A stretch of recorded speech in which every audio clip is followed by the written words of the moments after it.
한일 갈등이 하루가 다르게 최악에 또 최악으로 치닫고 있습니다. 트럼프 대통령이 처음으로 어제 한일 갈등에 대해서 언급을 했고요. 이번 주에는 존 볼튼 미 국가안보보좌관이 우리나라와 일본을 동시에 찾습니다. 조금 전에는 일본参의원 선거가 막 시작됐습니다. 선거 결과에 따라서 일본의 수출 규제, 한일 갈등이 새로운 국면을 맞을 수 있다는 전망도 있습니다. 일요 진단 라이브, 오늘은 이 문제를 한국과 일본의 전문가 두 분과 함께 집중적으로 다뤄보겠습니다. 임시국회에서 추경안 처리가 불발됐습니다. 정치권 소식에서는 추경의 운명 짚어보겠습니다. 먼저 지난 한 주의 국내외 주요 뉴스를 빅데이터 분석을 통해서 정리했습니다.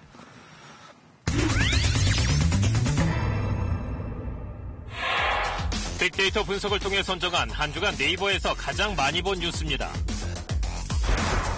정치 분야입니다. 한일 청구권 협정에 대한 해석을 다뤘던 노무현 정부 당시 민관공동위원회 위원장을 지낸 양삼승 변호사가 중앙일보와의 인터뷰에서 협정에 배상 문제가 반영됐다고 밝혔다는 기사입니다.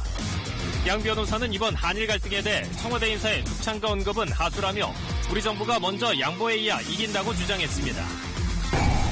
경제 분야에선 브라스소 국산화 책임을 두고 박영선 중소벤처기업부 장관과 최태원 SK그룹 회장이 공방을 벌였다는 소식입니다. 국내 대기업이 중소기업에 브라스소를 사주지 않는 게 문제라는 박 장관의 발언에 대해 최 회장은 품질이 다르다고 반박한 것으로 전해졌습니다. 사회 분야입니다. 지난 16일 정두원 전 새누리당 의원이 자택 주변 야산에서 숨진 채 발견됐다는 뉴스입니다. 가족에게 미안하다는 내용의 유서를 남긴 것으로 전해졌습니다. 생활 분야에선 제5호 태풍 다나스가 전남 인근 해상을 지나며 열대 저압으로 약해졌다는 소식입니다. 태풍이 소멸됐지만 다량의 수증기가 유입되면서 오늘까지 전국에 비가 내릴 것으로 예상됩니다. 재계 분야에선 일본 미쓰비시 중공업이 한국의 대법원 판결 이후 강제징용 피해자들이 요구한 배상 협의에 대해 사실상 거부했다는 소식이 꼽혔습니다. 지금까지 빅데이터 이슈였습니다. 네, 앞서 언급해드린 대로 지금 한일 갈등이 정면 충돌 양상으로 치닫고 있습니다. 정말 큰일입니다. 오늘은 정치권 소식에 앞서서 이 문제, 한일 갈등 두 나라 전문가와 함께 집중 진단해 보겠습니다. 서울대학교 일본연구소 남기정 교수 나와 계십니다. 안녕하세요. 네, 안녕하세요. 네, 구로다 가스히로 산케이 신문 개권 논설위원 자리를 함께하고 계십니다. 감사합니다. 네, 안녕하십니까. 네, 먼저 일본인이죠. 구로다 논설위원은 산케이 신문 지국장 그리고 한국에서 특파원을 40년 가까이 했고요. 국내에는 널리 알려져 있습니다만 우익 성향이 강한 구로다 위원을 저희 일요 진단에서 섭외한 것은 이번 사안에 대해서 일본 정부와 그리고 일본인들의 생각에 대해서 저희가 가감없이 묻고 또 듣겠다. 공영방송 KBS가 구로다 위원을 생방송에 나오게 한 데 대해서는 이러한 고려가 있었다는 점부터 우선 밝혀드리겠습니다. 남 교수님, 먼저 한일 갈등 상황부터 간단하게 좀 짚어볼까요? 65년 국교 정상화 이후에 지금 최악의 상황이다. 네. 맞나요? 네, 저는 그렇게 보고 있습니다. 그 정도로 심각한 지금 진단하자면. 네, 한일 간의 국민들 사이의 왕래나 네. 시민 사이의 교류는 과거 어느 때보다도 활발하고 성숙한 단계에 있긴 하지만 이 총리 관저와 청와대라고 하는 이 국민의 대표들 사이에 굉장히 깊은 불신감, 이게 증폭되고 있고 그래서 이러한 양호한 시민관계를 상쇄할 정도의 국가 간의 어떤 위기적인 그러한 관계라고 하는 것이 지금 벌어지고 있어서 그 어느 때보다도 심각한 상황이라고 하는 거는 두말할 나위 없이 동의할 수 있는 부분이라고 생각됩니다. 양호한 양국 간의 시민관계를 다 덮어버릴 정도 지금 정치 상황이 안 좋다. 구로다 위원께서는 그러면 남 교수 말씀하셨습니다만 한국에서 특파원 40년 가까이 하셨다는 거 아니겠습니까? 우리나라 기사 많이 일본으로 송고를 하셨을 텐데 이 정도로 분위기 안 좋은 기사 송고한 적 있나 싶어요. 어떻습니까? 한일 사이에서는 점점 대립 갈등이 있었습니다. 근데 최근에 와서 최악이다 이거 말이 많은데 최악이 몇 번 있었고 새로운 최악이다라고 저는 말하고 있어요. 근데 그 이유가 과거에는 소위 독도 문제, 위안부 문제, 또 교과서 문제 막 그런 것이었는데 이번에는 소위 65년도에 한일 간의 새로운 관계의 기초가 됐던 그 소위 한일 협정 조약의 해석이라든가 그렇죠. 그에 대한 문제이기 때문에 네네. 두 나라의 기본 그 틀에 대한 어떤 네. 의견 차이가 있다. 그러니까 약간 심각하죠. 네, 청구권 얘기는 좀 이따 이어지는 순서에서 자세히 짚어보도록 하고요. 네, 지금 한일 갈등과 관련해서 현재 한일 관계의 실상 단면을 그대로 보여주는 장면이 그제 일본 외무성 외교부에서 벌어졌는데 고노 일본 외상과 남관표 주일본 한국 대사관에 벌어졌던 당시 상황 얘기 어떤 일이 벌어졌는지부터 한번 보시면서 두 분 대화를 다시 이어가도록 하겠습니다. 이러한 노력의 일환으로 일측에 우리의 구상을 제시한 바 있고 이 방안을 토대로 더 나은 해결책을 마련하기 위해 일측이 함께 지혜를 모아나가기를 기대하고 있습니다. ちょっと待ってください。韓国側の提案は全く受け入れられるものでない、国際法違反の状況を是正するものでないということは以前に韓国側にお伝えをしております。それを知らないふりをして改めて提案するのは極めて無礼でございます。 네, 저 기자들 보는 앞에서 저렇게 한 거는 뭐 고노 외상에 나름대로 의도가 있었던 것 같은데 저도 외교부 이런 외교 관련된 사안들을 많이 취재해 봤습니다만 저런 경우는 정상적인 외교 관계에서는 보기 힘든 장면 맞죠? 네, 교수님 그렇죠? 네, 네. 힘든 장면 같고요. 고노 외상에 어떤 의도 같은 게 있다라고 구로다 위원께서는 보십니까? 예, 아주 이례적인 영상인데요. 그렇죠. 네, 약간 네. 그런 거 여기서 공개 안 하는 게 좋다고 생각합니다. 근데 네, 알겠습니다. 고노 외상은 원래 그 솔직한 말투라 할까요? 예. 여러 문제에 있어서 네, 솔직한 말을 많이 하는데 그 국민들한테 인기 있어요. 네, 네. 다만 외교에 있었던 약간 좀 품격이 있어야 되는데 네네. 이번에 너무 솔직히 말했다. 품격이 있어야 되는데. 불만 그만큼 불만 아니면은 비판 좋다 많다는 걸 막 과시한 거죠. 네. 방금 우리 구로다 위원께서는 품격을 생각지 않을 정도의 어떤 의도가 있어 보인다라는 정도로 일본 정부에서는 이 문제에 대해서 바라보는 시각 같은 게 엿보인다는 것 같아요. 네, 네. 외교의 프로토콜 이전에 굉장히 이례적인 모습이었다고 생각됩니다. 네네. 글쎄요, 일본의 한국화라고 하는 식으로도 할 수 있을지 모르겠습니다만, 네네. 좀 감정이 격하게 드러나는 그러한 행동이었다고 생각이 되네요. 네네. 아마도 그거는 여러 복합적인 의미가 있을 거라고 생각이 되는데요. 네네. 의도적으로는 일본의 대단히 한국에 대한 불만이 높아지고 있다라고 네네. 하는 거를 표출하겠다라고 하는 것이었을 수도 있겠는데요. 일본 안에서 이 아베와 현 내각을 지지하는 사람들에 대한 어떤 제스처라고도 할 수 있을 것 같습니다. 알겠습니다. 딱히 지금 일본이 구체적인 대응을 하기 어려운 그런 상황에서 그것을 무마하기 위한 그러한 국내용 제스처라고도 할 수 있을 것 같습니다. 국내용 제스처다. 자, 그러면 오늘 얘기부터 다시 이어가도록 할 텐데 오늘이 일본의 참의원 선거일입니다. 이번 참의원 선거가 한일 갈등의 일종의 어떤 그 모멘텀이 될 수도 있지 않겠나. 아니면 큰 영향 없이 그대로 현재의 일본의 노선이 유지가 될 거다. 여러 가지 분석들이 지금 엇갈리고 있습니다. 남 교수님 어떻게 보십니까? 오늘 참의원 선거 이후의 일본. 글쎄요. 저는 중대한 분수령이 될 것 같지는 않습니다. 일본의 이번 조치가 워낙 애매한 것이기 때문에 이 직접적인 인과관계를 설명하기 좀 어려운 거라고 저는 봅니다. 이 애매하다는 얘기는 일단 우리가 지금 일본의 행동을 공격이라고 우리가 받아들일 만한 것인데 이건 보복이라기보다는 일방적인 공격인데요. 그 행동의 이 타이밍상의 인과관계를 설명하기 좀 어렵습니다. 일본의 실질적인 경제적인 손실이 지금 발생한 것도 아니고요. 그렇기 때문에 일본 스스로도 이것이 강제동원 문제와의 이 관련성이라고 하는 거를 대놓고 얘기하기 좀 어려운 상황이거든요. 그 관계를 부정하고 있기 때문에. 따라서 이 강제동원 문제에 대한 해결의 시한으로 참의원 의원을 설정했다. 참의원 선거를 설정했다. 이렇게 스스로 설명하고 그렇게 행동하기 좀 어렵기 때문에 참의원 선거가 지났다고 해서 이러한 일본의 공식적인 해석을 바꾸기 좀 어려울 것이다라고 하는 생각이 들고요.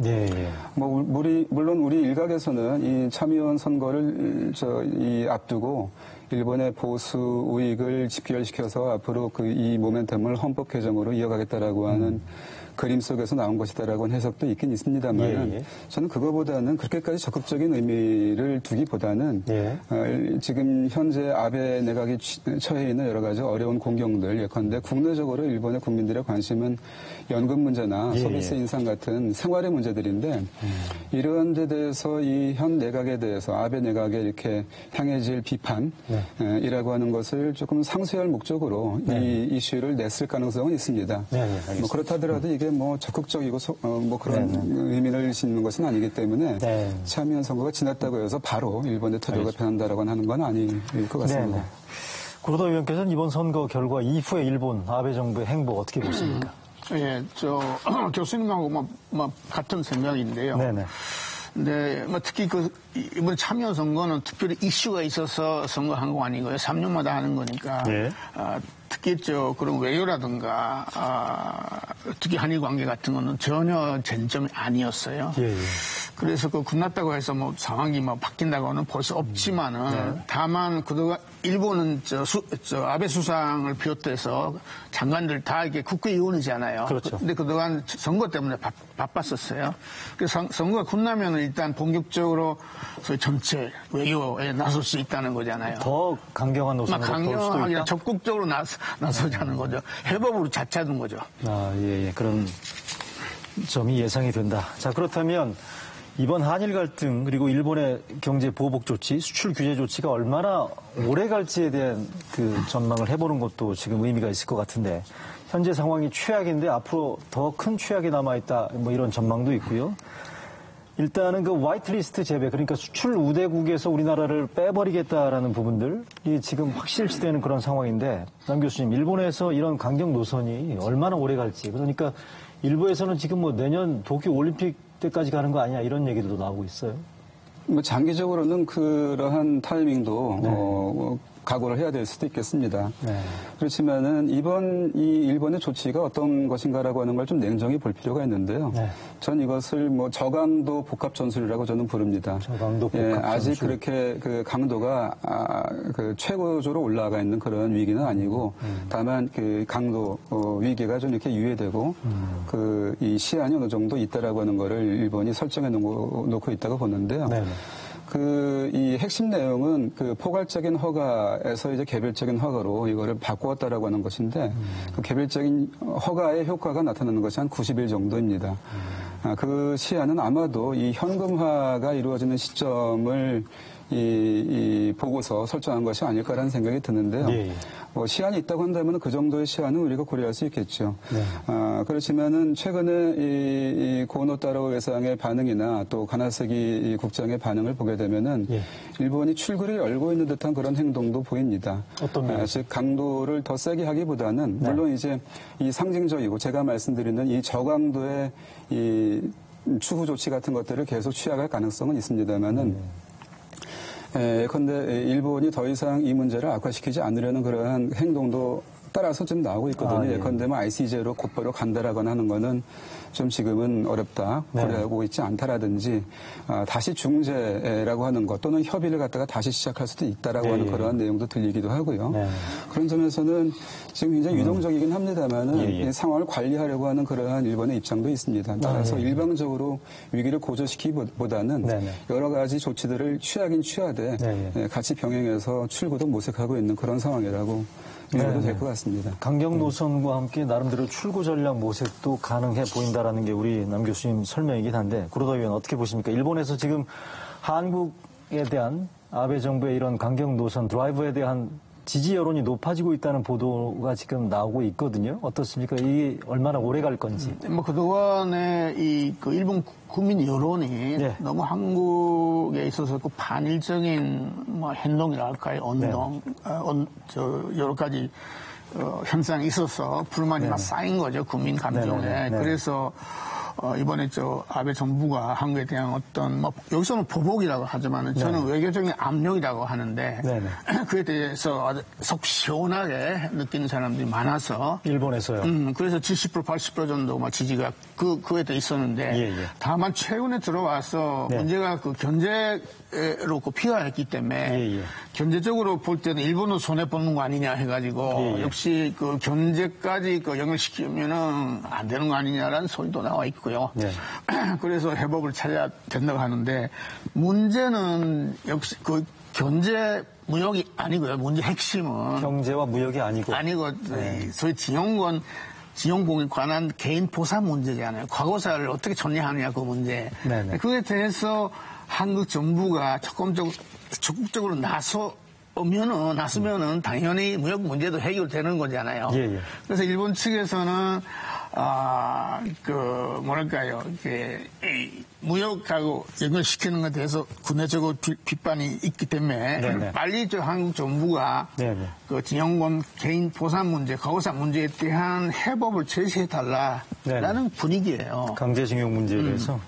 알겠습니다. 지금 구로다 위원 얘기 언급했던 강제징용 배상 판결, 작년 10월에 있었던 우리 대법원의 배상 판결을 지금 언급하는 것 같고요.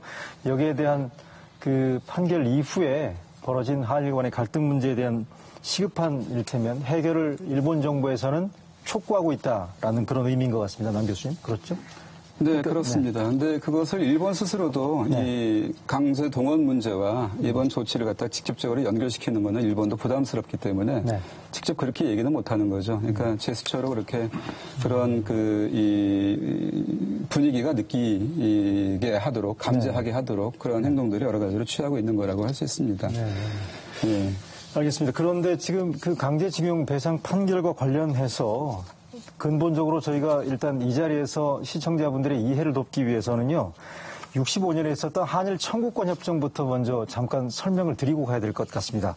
지금 그 두 분 전문가 말씀 가운데 강제징용 우리 대법원 배상 판결과 관련해서 일본에서는 청구권 협정에 따라서 모든 청구권이 소멸됐다 이런 주장과 함께 여기에 대한 우리 정부의 반발과 더불어서 이 문제가 지금 불거진 건데요. 관련된 근거가 65년에 있었던 한일 청구권 협정 제2조인데요. 한번 보실까요? 여기 보시면 청구권 협정 제2조라고 나와 있죠. 당시에 그 양체약국이라고 되어 있지 않습니까? 협정의 두 나라 당사국인데 두 나라 당사국의 지금 협정 내용이고요. 체약국 및 구 국민 간의 청구권에 대한 문제라고 되어 있고 그 밑에 맨 마지막 줄에 보이십니까? 완전히 그리고 최종적으로 해결된 것이 된다는 것을 확인한다라고 되어 있습니다. 요거에 대해서 지금 일본에서는 이 청구권 협정을 근거로 해서 구로다 위원 그러니까 모든 청구권이 소멸됐다라고 주장하는 거죠. 일본에서는. 소멸됐다라기보다 저희 개인 보상 그 청구권은 남아있다라는 게 서로 간에 법원의 견해예요. 일본도 그런 견해입니다. 네네. 다만 그 개인 보상 같은 거는 한국 정부가 대신해서 부담한다라는 약속이 조약상 그렇게 돼 있다는 거예요. 그래서 이번에 판결이 그게 아니고 한국 대법원 판결. 일본 기업에 다시 부담하라고 그렇게 나온 거예요. 네네. 그것이 그동안에 한일 간에 한국 정부도 개인 보상은 우리가 하겠다고 해서 지난 노무현 정부 때는 그렇게 했어요. 그러니까 판결이 내용이 한국 정부의 입장과 좀 모순이 된 거잖아요. 그러니까 이 청구권 협정 2조에 대한 해석과 별개로 대법원에서 우리 대법원에서 내린 판결 부분에 대한 이의 제기다 이 말씀이시죠? 그렇죠. 그러니까 판결하고 한국 정부의 입장이 이게 모순이 되기 때문에 그걸 좀 조정해달라. 한국 국내 문제가 아니냐라는 게 일본 입장이에요. 자, 그러니까 개인 청구권 부분들에 대해서 지금 방금 보셨던 2조 부분들에 대해서도 일본 정부에 대해서는 그 일본 정부도 개인 청구권 부분들에 대한 길이 남아 있는데 그거를 우리 정부가 해야 된다. 우리 기업들이 해야 되는 건데 엉뚱하게 우리 대법원 판결은 일본 정부가 해야 된다라고 해서 문제가 불거졌다는 게 일본 기업들이 해야 된다. 라는 게 지금 구로다 위원 주장인데 설명인데 어떻습니까, 교수님? 네, 그거는 논점이 될 수는 있죠. 그렇지만은 대법원 판결을 잘 읽어보면은요. 이거는 징용 문제가 아니거든요. 그러니까 자꾸 이 문제를 호명이 중요한 건데 문제를 어떻게 부르느냐에 따라서 그것의 성격과 해법이 달라질 거라고 보는데요. 우선 우리 사회에서 통용되고 있는 강제징용 문제라고 하는 그 명칭 자체가 좀 잘못된 표현입니다. 이거는 징용 문제가 아니거든요. 그리고 강제징용이라고 하는 말은 더더욱 좀 잘못된 것 같고요. 강제징용이 있고 자발적 징용이 있는가라고 얘기할 수 있을 정도로 강제징용이라고 하는 말 자체가 좀 문제가 있고요. 여기에서 다루고 있는 문제는 징용 문제가 아니고요. 식민지 지배가 불법이었다라고 하는 전제하에서 출발한 기본적 인권의 이 보장 문제입니다. 그런 의미이기 때문에 청구권이 아닌 배상의 문제를 얘기를 하고 있는 거죠. 그래서 자꾸 이걸 청구권 문제로 가지고 오고 청구권 2조의 해석 문제로 가져오는 것은 일본이 의도한 그러한 그 판으로 지금 우리가 들어가는 것일 수 있겠고요. 저는 그거보다는 조금 더 총체적인 의미에서 기본 조약의 문제와 청구권 협정의 관계라든지 더 큰 문제에서 이 문제를 다뤄야 된다라고 하는 게 제 입장입니다. 식민지 지배에 대한 불법성을 인정해야 되는 부분들에 대한 그 전제라고 얘기를 해야 되나요? 구로다 의원 어떻게 보십니까? 일본은? 소위 1910년에 그 한국 병합이라 할까요? 합방이라도 하는데 그게 합법이냐 위법이냐 하는 건 예부터도 논쟁이 떠 있고요. 한일 국교 정상화 때 오래도간 의논한 건데 서로 간의 의견 일치가 안 되기 때문에 이제 일제시대 끝났다 할까요? 그런 그 합반 조약이 무효다라는 그런 애매하게 끝난 거죠. 서로 대립됐을 때는 그렇게 할 수밖에 없잖아요. 그러니까 지금도 학계에 있어서 남준 교수도 마찬가지인데 학계에 있어서는 계속 한국 측에서는 그걸 불법이다 명백하라고 그렇게 주장하는데 일본에서 여러 가지 의견이 있어요. 그러나 그 당시의 이야기를 100년 전의 이야기를 이게 와서 합법이냐 불법이냐 그거 무슨 소용이냐 또 무대제한적으로 협력을 추진하면 좋지 않냐라는 게 일본 국민들의 생각이죠. 근데 그 부분들에 대한 합법과 불법 여부에 대한 기본적인 규정을 하지 않고서는 이 문제에 대한 해결 자체가 처음 단추부터 이렇게 차기가 쉽지 않다는 그 말씀 아니신가요? 네, 그러니까 구로다 위원께서 처음에 이 모두에서 발언하셨을 때 지금의 한일 관계가 굉장히 큰 위기에 처해 있다 그러면서 65년 체제, 65년 법적 기반을 흔드는 그러한 상황이기 때문에 위기다라고 말씀하셨는데 바로 이 발언의 지점이 이 점이라고 생각됩니다. 그러니까 그동안에 한일 간의 65년 체제라고 하는 것이 기본조약과 청구권 및 경제협력에 관한 협정이라고 하는 두 가지 큰 법적 기반을 가지고 전개되어 왔는데 한일 관계가 늘 앞으로 나가면서도 협력이 증진되면서도 늘 다시 되돌이표처럼 역사 문제를 가지고 갈등이 심화되고 했던 게 여태까지의 상황입니다. 근데 여태까지는 그럼에도 불구하고 이 이른바 65년 체제 안에서 관리하자라고 하는 게 한국과 일본 사이에서의 양해 같은 것이었습니다. 그렇지만 그러한 양해 속에서 한일 관계가 관리되지 않는 상태가 되었다. 왜? 작년에 대법원 판결이 나왔기 때문이라고 하는 겁니다. 그 대법원 판결은 우리의 헌법과 이 한일 관계에 대한 우리 정부의 공식 해석에 일치하는 그러한 전제 하에서 출발해 있기 때문에 우리로서는 이것이 전혀 국제법 위반도 아닌 것이고 정당한 이 어떤 권리 행사라고 할 수 있기 때문에 이것에 기초해서 이제는 한국과 일본 사이에서 이 인식을 갖다가 맞춰 나가야 된다라고 하는 숙제를 우리가 안고 있는 것이죠. 그런데 한국 정부는 이러한 커다란 숙제라고 하는 거에 대한 인식이 그동안의 외교적인 노력으로 전개가 되지 못했고 일본은 이것을 받아들이지 못하는 상태에 있다라고 하는 게 현재 한일 관계의 위기의 근본 이유다, 근본 원인이다 이렇게 생각이 됩니다. 자, 식민지배에 대한 불법성, 합법성 여부에 대한 판단이나 지금 국제법 위반 여부에 대한 판단까지 저희가 지금 이 자리에서 다 지금 다루기에는 좀 한계가 있고요. 일단 제한된 시간에 맞춰가지고 그렇다면 지금 그 대법원 판결 부분들에 대한 일단 해법을 좀 모색해보자 하는 기회를 오늘 갖고자 하는데요. 지금 피해자 보상을 위한 여러 가지 해법들이 지금 제시가 되고 있습니다. 여러 가지 방안들이 나오고 있는데 그래픽 먼저 화면을 보면서 제가 설명을 좀 드릴까 하는데요. 강제징용 피해자 배상 방안으로 되어 있죠. 이게 지금 1+1 방식이라고 지금 되어 있는 부분은 우리나라 기업과 일본 기업이 출연금으로 각각 배상하는 이런 방식인데 이 부분들에 대해서는 지금 우리 정부가 일본 정부에 제의를 했습니다만 일본 정부가 이 부분은 수용 불가, 받아들일 수 없다라고 해서 거부를 한 상태고요. 그 밑에 나와 있는 게 1+1+ 알파 방식으로 되어 있습니다. 이거는 뭐냐면요. 한국 기업과 일본 기업들이 각각 출연을 해서 출연금을 만들고 한국 정부가 별도의 배상 책임을 지는 이런 아이디어인데 이걸 지금 우리 정부가 공식적으로 이 2+1이죠. 밑에 아래 하단에 나와 있는 1+1 그러니까 한국, 일본 기업, 한국 정부 이 방식에 대해서는 우리 정부도 강제동원 피해자에게 일정 부분 국가 책임으로 보상할 필요가 있다 이런 의미라고 봐야 됩니까? 어떻습니까? 네, 그렇습니다. 한국 정부가 역할을 할 수 있는가 없는가라고 하는 거에 대한 입장 차이인 것이죠. 지금 저 얘기가 나왔던 것처럼 한국 정부는 이 대법원 판결을 존중한다라고 하는 입장 위에서 이건 뭐 당연한 것입니다만은 그렇다고 한다면은 이 대법원 판결의 요지는 아까 제가 말씀드린 것처럼 기본 조약에 대한 우리 정부의 해석, 헌법에 입각한 그런 행동이기 때문에 우리 정부가 여기에서 이 대법원 판결을 이행하는 과정에서 우리 정부가 할 수 있는 역할은 없다라고 하는 게 우리 정부의 입장입니다. 그런데 일본 정부는 아까 구로다 위원께서 말씀하신 것처럼 이 청구권 협정으로 이 문제가 해결되었고 그 주체가 한국 정부이기 때문에 한국 정부가 이 문제를 해결하라라고 하는 것이 일본의 입장인 것이고요.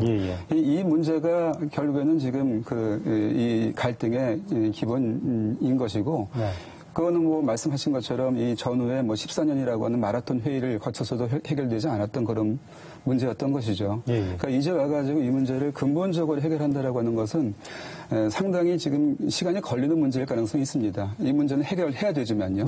이 문제를 이제 위기에서 기회로 가져가기 위해서는 이 문제를 해결을 함으로써 1965년 체제를 오히려 안정화시키려는 노력이 양국 간에 이제부터 벌어져야 할 터인데 뭐 그렇게까지는 시간적으로 많이 지금 여유가 없고 더구나 이제 피해자들이 여유가 없는 상황입니다. 사실은요. 그런 상황에서 이 문제를 어떻게 할 것인가라고 하는 대단히 큰 고민이 있죠. 그래서 이 문제는 우리 정부가 조금 전향적으로 고민해 볼 필요가 있다고 생각이 되는 게 저는 1+1 플러스 알파가 아니고 1+1이라고 하는 이 영역에서는 일본 정부와 일본 기업이 노력해야 된다라고 하는 거에 대해서 저는 이 대법원 판결에 따른 해법을 해야 된다라고 하는 생각이고요. 그것은 한국의 피해자와 일본의 기업이 화해하도록 하는 그러한 방향으로 유도해 나가는 그러한 역할을 해야 될 것이고 그거는 별도로 한국 정부가 일정한 역할을 함으로써 이러한 행동을 일본이 취할 수 있도록 이끌어가는 노력이 필요하다고 생각됩니다. 그것은 뭐 예컨대 우리 이 100년이라고 하는 3.1운동 임시정부술이 100년이라고 하는 시점에서 우리가 취할 수 있는 행동으로서 이 임시정부의 이 대한민국 임시정부의 어떤 책무를 이 정부가 이 문제를 안는다라고 하는 좀 전향적인 적극적인 자세로 이 문제를 해결해 나갔다고 한다면은 우리 국민은 많이 지금 성숙해 있고 그러한 설명을 정부의 설명을 이해하고 받아들일 준비가 되어 있다고 생각이 됩니다.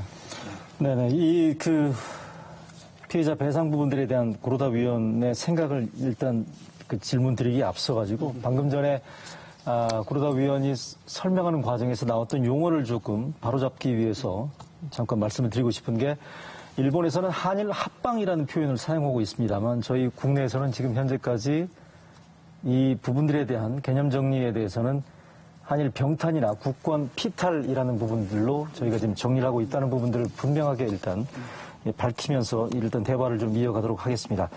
남 교수께서 지금 피해자 배상 관련된 부분들에 대해서 1+1+ 한국 정부의 역할을 지금 강조를 했단 말이죠. 이 부분들에 대해서 한국 정부도 나름의 전향적인 자세, 판단이 필요하다는 말씀이신 것 같아요. 어떻습니까? 소위 구체적인 해법이죠. 지원금 문제에 대해서. 근데 교수님도 말씀하신 것처럼 저도 거의 동감입니다. 근데 문제는 특히 일본 측의 주장은 한국 정부가 나서라. 그 판결 결과에 대해서 한국 정부도 나서라라는 그런 뜻이에요. 근데 숫자가 나왔는데 그동안에 1+1 그거는 한국 기업과 일본 기업이란 거잖아요. 한국 정부도 상관없다.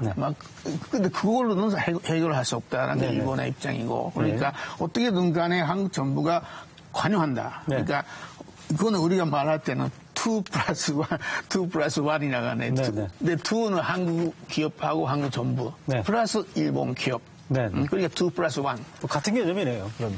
근데 일본 측에서는 원래 일본 정부도 그렇고 일본 기업도 그거는 한국 내부적으로 해결해야 하는 문제다. 다 개인 보전은 한국 부담하는 거다라고 돼 있기 때문에 네네. 2+1도 아직까지 그런 공감대가 없어요. 네네. 그러나 해법이란 게 어디까지 타협해야 되니까 네. 저도 마찬가지인데 일본 기업이 자발적이든 아니면은 어떤 선의의 기금이든 간에 관여해야 된다고. 근데 일본 기업도 개별적으로는 뭐 이렇게 말하기 조금 그렇지만은 있을 수 없다. 네네. 그런 것도 할 수 없다라는 분위기는 없지는 않아요. 근데 결국 일본 정부의 목 아닙니까? 일본 정부가 이런 부분들은 설득해야 되는 거 아닌가요? 뭐 그렇지. 뭐 그렇게 2+1으로 이게 완전 해결을 할 수 있다면은 그렇게 할 수 있죠. 자, 그렇다면 우리 정부가 아직 1+1+, 한국 정부의 역할 부분들에 대한 새로운 안에 대해서 일본에 그렇죠. 공식 제안했다는 얘기는 나오지 않고 있습니다만 우리 정부가 만약에 이 부분들에 대해서 제안이 이루어지게 되면 일본 정부가 받을 수 있다고 보십니까? 저는 그렇게 봅니다. 그렇게 보십니까? 뭐 우리 정부가 제안한 1+1이라고 하는 그러한 그 안에 대해서요. 네. 우리 정부가 이것을 관여한다라고 하는 것은 이거는 이번 대법원 판결을 이행하는 그러한 입장에 있다고 한다면 할 수가 없는 겁니다. 우리 정부로서는. 관여. 예, 관여할 수는 없는 겁니다. 이 대법원 판결에 정부가 관여해가지고 한다라고 하는 것은요. 그렇기 때문에 일본의 그러한 요구를 받을 수가 없는 것이죠. 예. 이 법리적으로 따져보면 할 수 없는 행동을 일본이 요구하고 있는 것입니다. 거꾸로 일본은 오히려 청구권 협정 2조를 만일에 그것을 존중한다고 한다면은 청구권 협정 2조에서는 이미 그 외교 보호권이라고 하는 것은 개인 청구권과는 별도로 이미 양국 정부가 포기한 걸로 되어 있습니다. 그런데 오히려 일본 정부가 지금 일본 기업이 화해에 나올 수도 있는 그러한 그 일본 기업을 설명회나 이런 것들을 열어가지고 화해에 나오지 못하도록 이른바 외교 보호권을 행사하고 있는 것이죠. 그러한 의미에서 보게 되면 오히려 일본 정부가 지금 국제법 위반 상태에 있는 겁니다. 그러니까 일본 정부는 거기에서 빠지고요. 일본 기업들에게 걸어놓은 빗장을 열어놔야 되는 것이죠. 일본 정부에 걸어놓은 빗장은 누가? 일본 기업들에게 일본 정부가 걸어놓은 빗장. 즉 움직이지 말아라. 이것에 응하지 말아라. 라고 지금 걸어놓은 빗장을 갖다가 일본 정부가 스스로 풀어야 된다라고 하는 게 이게 순서인 것이고요. 그다음에 한국 정부는 1+1이라고 하는 해법과는 별도로 별개의 트랙으로 그러니까 1+1 플러스 알파라고 해서 여기에 연계시키는 그러한 그 노력은 한국 정부가 할 수 없는 것입니다. 법적으로요.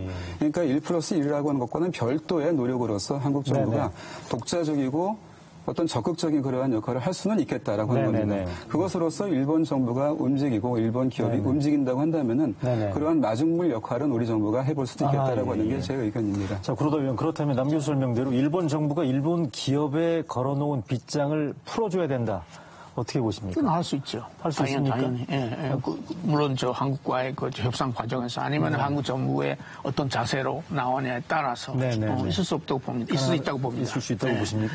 근데 문제는 지금 당장 저희 판결 결과 한국에 와 있는 일본 기업의 재산을 압류한다라고 돼 있잖아요. 그걸 막아야 된다는 거예요, 일단은. 일본으로서는 그게 급하다. 그걸 막은 후에 이 협상이라든가 해법을 찾지 않은 거죠. 그리고 그 해버리면은 그동안에 그 서로 간에 일본 측의 추정이 완전히 붕괴되니까요. 압류 절차에 대해서는 우리 정부가 개입할 여지가 없죠. 그러니까 그걸 막기 위해서는 일본 정부가 용단을 내려야 되는 거라고 생각합니다. 일본 기업 비율을 봐도 괜찮다는 겁니까? 피해를 보기 전에 그러니까 화해를 하도록 하는 그러한 노력이 필요한 것이죠. 화해 볼 때까지 막아야 되잖아요. 그거 압류를. 지금이라도 이 일본 정부가 빗장을 풀어주면은 일본 기업들은 화해에 나올 수밖에 없는 상황이라고 저는 생각됩니다. 같은 이야기인데 그러니까 그걸 하면 안 된다는 거죠. 근데 우리 정부는 압류 절차에 대해서 직접적으로 관여할 수 없고 막을 수 있는 방법도 없기 때문에 남 교수 설명에 따르면 일본 정부가 일본 기업의 빗장을 풀어주게 되면 일본 기업이 문을 열게 된다는 거고요. 그렇습니다. 일본 정부가 이야기하고 있는 국제법 위반 상태라고 한다면은 저는 오히려 일본 정부가 지금 국제법 위반 상태에 있다라고 하는 걸 말씀드리겠습니다.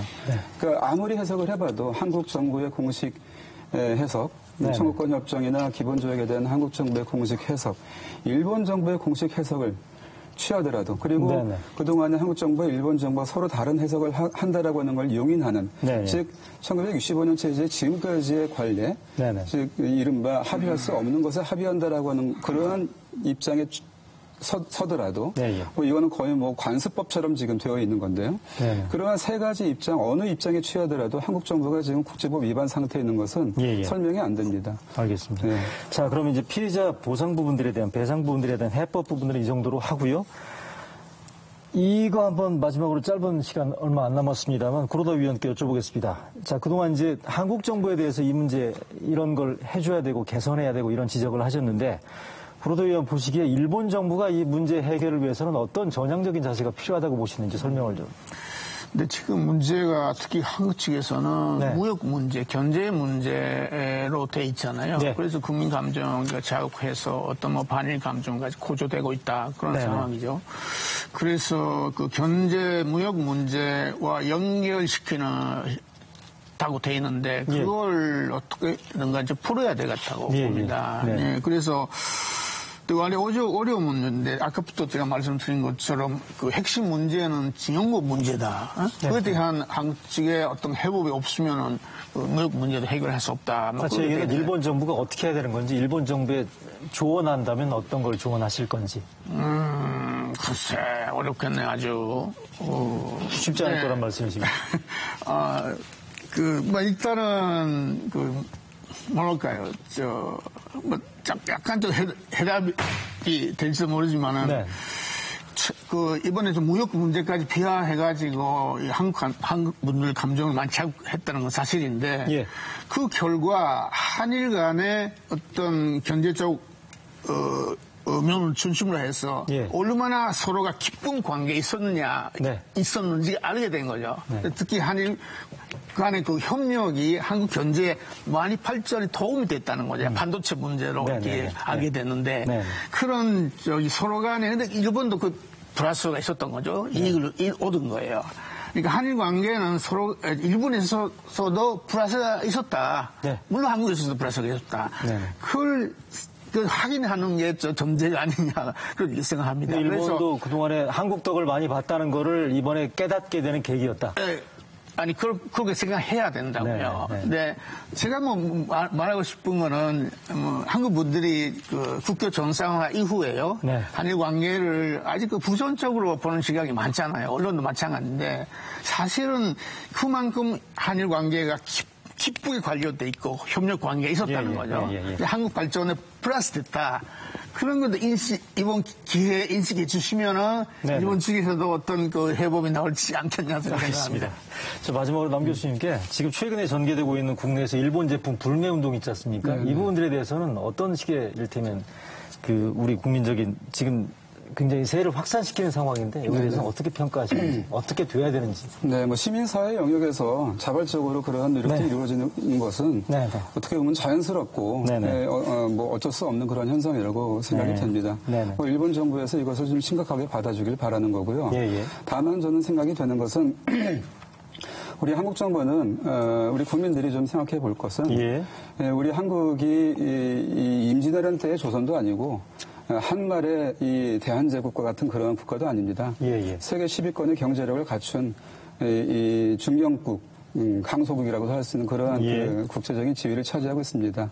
더 나아가서는 한반도 평화 프로세스를 진전시키면서 동아시아에서 새로운 평화의 질서를 만들어가는데 외교적인 주도권을 발휘해야 할 나라입니다. 네, 그런 점에서는 거기에 걸맞는 행동을 국가가 하고 또 거기에 걸맞는 시민 또는 시민의식을 가지고 행동을 해야 되겠고 일본은 물론 세계의 그 시민들과 연대할 수 있는 그러한 열린 태도로 이 문제를 바라보고 문제를 제기하는 그러한 행동을 해주셨으면 하는 그런 생각입니다.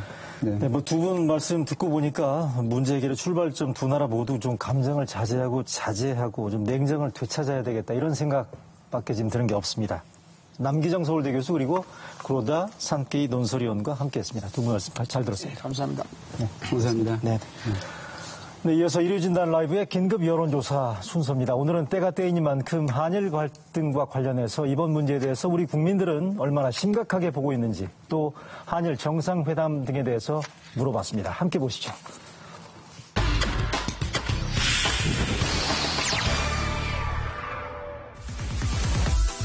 일본의 수출 규제 조치 등으로 악화된 한일 관계를 풀기 위해서 즉각적인 정상회담이 필요하다고 보는지 물었습니다.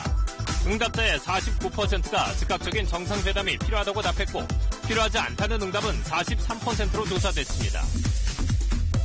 한일 정상회담 이전에 대일 특사를 파견하는 것에 대해서는 특사 파견으로 현 상황을 해결하기 어려워 보인다는 답변이 64%로 조속히 특사를 파견해 해결해야 한다는 29%보다 많았습니다.